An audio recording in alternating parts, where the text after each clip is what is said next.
রোজকার ঝগড়াঝাটির চেয়ে ভালো এটাই যে আমরা এখন বন্ধু হয়েই থাকি। আমার স্বপ্নের পৃথিবীটাই যেন উজাড় হয়ে গেল। যাকে নিজের ভেবে খোদার কাছে চেয়েছিলাম সে আমাদের ভালোবাসার সম্পর্কটাকে শুধু বন্ধুত্বে বদলে দিল। রিয়া, আসলে এমন কি হয়েছে যে সমর তোর সাথে ব্রেকআপ করে নিল? কিছু না, আমাদের মধ্যে ছোট একটা কথা কাটাকাটি হয়েছে আর ও ব্রেকআপ করে নিল। হয়তো ও আমাকে কোনোদিন ভালোবাসেনি। ইয়ার, তোমরা 2 বছর ধরে রিলেশনশিপে ছিলে, তোমাদের একে অপরের কথা মনে পড়বে না?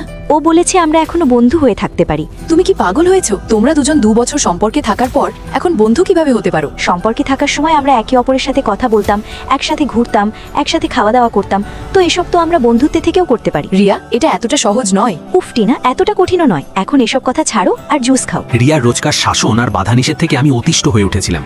ক্লাসে যাওয়ার আগে ওকে ওর ক্লাস পর্যন্ত এগিয়ে দিয়ে আসো, রাত 12টার পর গেম খেলা যাবে না, প্রতি ঘন্টায় ওকে মেসেজ করো। আমি হাঁপিয়ে উঠেছিলাম, তাই ব্রেকআপ করে নিয়েছি।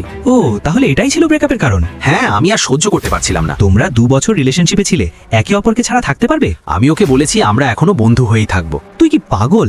সম্পর্কের পর আবার বন্ধুত্বে কে থাকে? কিন্তু এতে ক্ষতিই বাকি।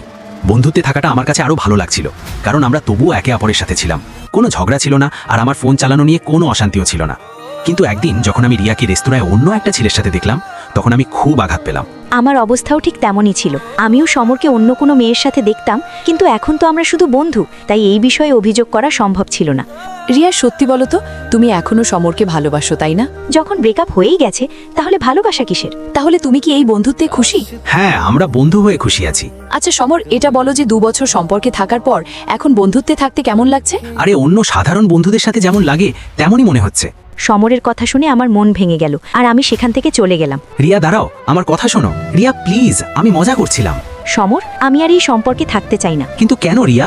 সমর, যখন তোমার কাছে আমাকে অন্য বন্ধুদের মতোই মনে হয়, তখন আমার চলে যাওয়ায় তোমার কোনো ফারাক পড়া উচিত নয়। রিয়া, আমার কথা তো শোনো। দুঃখিত সমর, এখন আর শোনার মতো কিছু বাকি নেই। তুই তো বলেছিলি যে তোদের ব্রেকআপ হয়ে গেছে আর তোর এখন বন্ধু। হ্যাঁ, আমি ভেবেছিলাম সম্পর্কে প্রতিদিনের ঝগড়ার চেয়ে বন্ধু হয়ে থাকা ভালো। এটাই তোর সবচেয়ে বড় ভুল ছিল বন্ধু। বন্ধুত্ব প্রায়ই ভালোবাসায় বদলে যায়, কিন্তু ভালোবাসা কোনোদিন বন্ধুত্বে না। তুই ঠিকই বলছিস, আমি রিয়ার সাথে অন্যায় করেছি, কিন্তু এখন অনেক দেরি হয়ে গেছে। রিয়া, আমি আগেই বলেছিলাম সম্পর্কে থাকার পর বন্ধু হয়ে থাকা অসম্ভব। এখন তুই ওকে ভুলে যা। কিন্তু টিনা, আমি সমরকে খুব ভালোবাসি, আমি ওকে ছাড়া থাকতে পারবো না। তাহলে তুই সমরের সাথে কথা বল। যদি তোরা 2 বছর একসাথে থেকে থাকিস, তবে ও তোকে ছাড়া থাকতে পারবে না। ও তোর কথা নিশ্চয়ই বুঝবে।